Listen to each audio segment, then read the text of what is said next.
देश के सबसे साफ सुथरे स्वच्छ शहर यानी कि इंदौर में 13 लोगों की मौत के बाद आज हाईकोर्ट में भारतीय जनता पार्टी की सरकार ने बेशर्मी की सारी हदें पार कर दी हैं।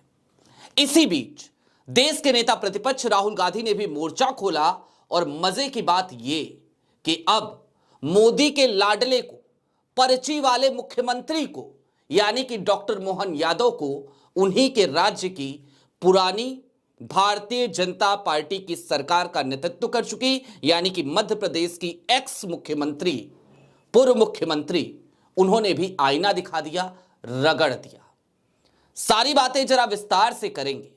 नमस्कार, मैं स्वप्निल और आप मुद्दा देख रहे हैं। दोस्तों, आगे बढ़ें उससे पहले वही छोटी सी अपील।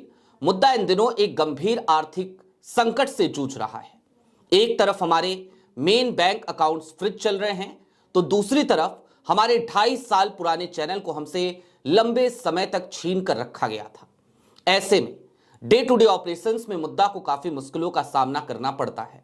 लिहाजा आपसे गुजारिश है, यदि आप चाहें, यदि आप सक्षम हो तो मुद्दा की छोटी छोटी मदद जरूर कीजिएगा। इसके लिए आप स्क्रीन पर दिख रहे QR कोड या फिर के नीचे दिख रहे UPI नंबर का इस्तेमाल कर सकते हैं। अब आगे बढ़ते हैं। दोस्तों, यूं तो भारतीय जनता पार्टी से बेशर्मी, थिथरई की उम्मीदें हम हमेशा ही करते हैं, लेकिन आज की तारीख में जो कुछ भी हो रहा है, इंदौर में जो कुछ भी हो रहा है, जिस तरीके से जिस मंत्री के ऊपर यानी कि कैलाश विजयवर्गीय, जिनके पास नगरीय विकास मंत्रालय है, वो जेन्युइन सवालों को फोकट और घंटा कहते हुए नजर आए थे, उसके बाद सफाई देते हुए नजर आए थे, फिर जनता उन्हें आईना दिखाते हुए नजर आई थी। उसके बाद ये कहने में कोई दो राय नहीं कि भारतीय जनता पार्टी हर बार अपनी बेशर्मी के रिकॉर्ड को तोड़ती है। अब आज क्या किया भारतीय जनता पार्टी ने, उस तरफ चले उससे पहले आपकी स्क्रीन पर राहुल गांधी का एक ट्वीट है। इंदौर में पानी नहीं, जहर बटा और प्रशासन कुंभकर्णी नींद में रहा। घर घर मातम है, गरीब बेबस हैं और ऊपर से बीजेपी नेताओं के अहंकारी बयान। जिनके घरों में चूल्हा बुझा है उन्हें सांत्वना चाहिए थी, सरकार ने घमंड परोस दिया। लोगों ने बार बार गंदे बदबूदार पानी की शिकायत की, फिर भी सुनवाई क्यों नहीं हुई? सीवर पीने के पानी में कैसे मिला? समय रहते सप्लाई बंद क्यों नहीं हुई? जिम्मेदार अफसरों और नेताओं पर कार्रवाई कब होगी? ये फोकट सवाल नहीं, ये जवाबदेही की मांग है। साफ पानी एहसान नहीं, जीवन का अधिकार है और इस अधिकार की हत्या के लिए बीजेपी का डबल इंजन, उसका लापरवाह प्रशासन और संवेदनहीन नेतृत्व पूरी तरह जिम्मेदार है। मध्य प्रदेश अब कुप्रशासन का एपी सेंटर बन चुका है। कहीं खांसी की सिरप से मौतें, कहीं सरकारी अस्पताल में बच्चों की जान लेने वाले चूहे और अब सीवर मिला पानी पीकर लोगों की मौतें। इसके आगे राहुल ने यह भी कहा कि देश में जब भी गरीब मरता है पीएम मोदी खामोश हो जाते हैं, लेकिन प्रधानमंत्री खामोश होते हैं। प्रधानमंत्री की पार्टी के कुछ नेता, ऐसा लगता है अभी भी ऐसे जरूर हैं जिनका जमीर जिंदा है, जो लोगों की चिंता करते हैं, जो लोकतंत्र को समझते हैं और यह भी समझते हैं कि जनता यदि ताकत देती है तो ताकत के साथ जिम्मेदारी और जवाबदेही दोनों आती है। उनके कंधों पर जवाबदेह बनने की, अकाउंटेबल बनने की जिम्मेदारी होती है। एक तरफ हमने आपको दिखाया राहुल ने मोर्चा खोला है, जाहिर सी बात है नेता प्रतिपक्ष हैं, नेता विपक्ष हैं, लीडर ऑफ अपोजिशन हैं, लेकिन जरा सोचिए भारतीय जनता पार्टी की ही नेत्री यदि मोर्चा खोलते हुए नजर आए तो अब एक एक करके मैं आपको ट्वीट्स दिखाता हूं। ये किसी और के नहीं बल्कि उमा भारती के ट्वीट हैं। आपकी स्क्रीन पर पहला ट्वीट उमा भारती का। इंदौर दूषित पानी के मामले में यह कौन कह रहा है कि हमारी चली नहीं? जब आपकी नहीं चली तो आप पद पर बैठे हुए बिस्लेरी का पानी क्यों पीते रहे? पद छोड़कर जनता के बीच क्यों नहीं पहुंचे? ऐसे पापों का कोई स्पष्टीकरण नहीं होता, या तो प्रायश्चित या फिर दंड। एक और ट्वीट देखिए।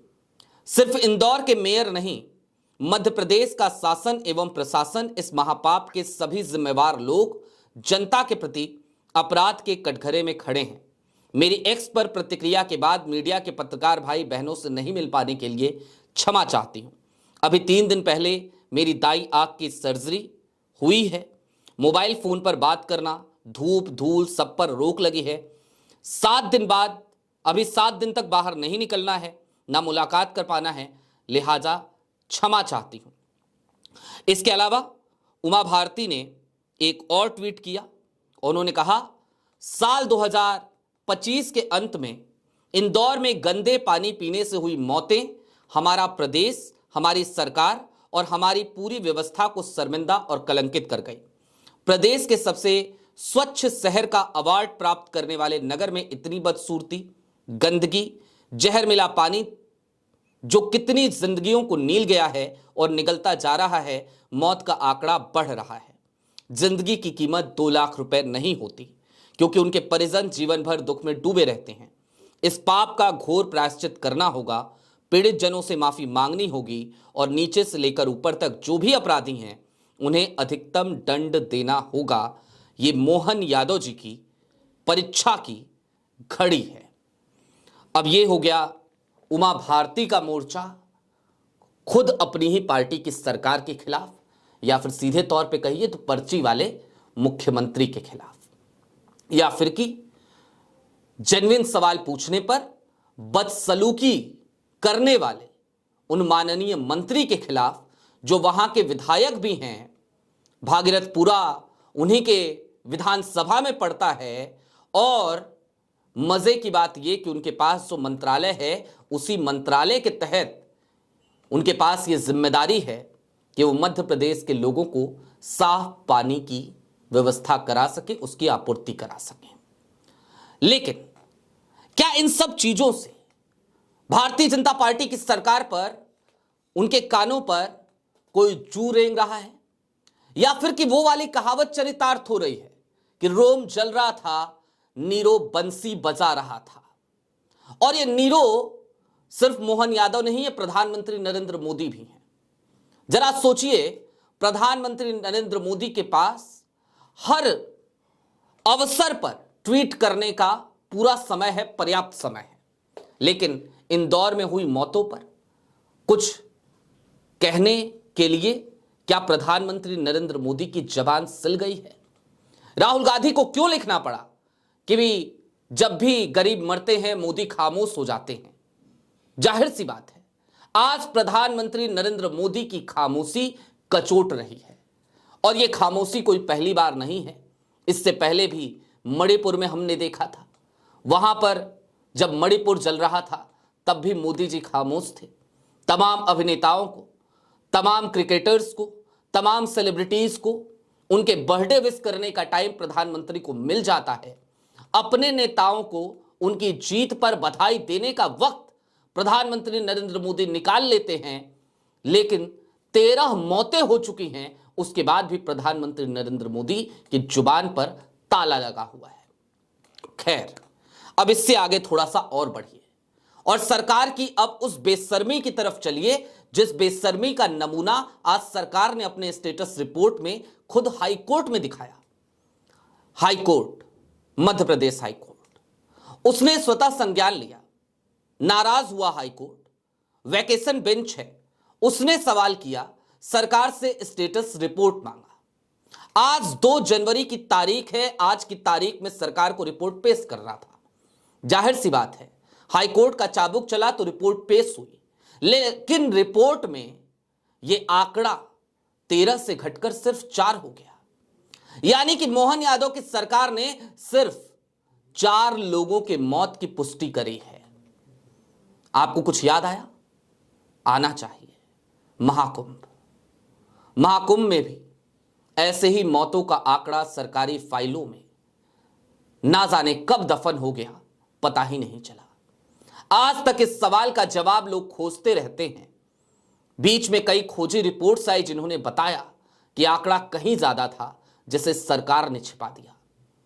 लेकिन यह तो हाईकोर्ट में भी मामला पहुंचा और हाईकोर्ट के सामने भी मोहन यादव की सरकार बेशर्मी से झूठ बोल रही है। 4 दिन बाद यानी कि 6 जनवरी की अगली तारीख मुकर्रर हुई है। 6 जनवरी को मोहन यादव की सरकार फिर से अपना जवाब रखेगी, लेकिन जो आंकड़ा 13 का है वो 4 का कैसे हो गया, ये समझ से परे है। आखिरकार उन 9 लोगों का क्या कसूर था? क्या कसूर था? उनको तो आपने आंकड़ों में भी जगह देना जरूरी नहीं समझा मोहन जी? चलते चलते एक बात समझिए।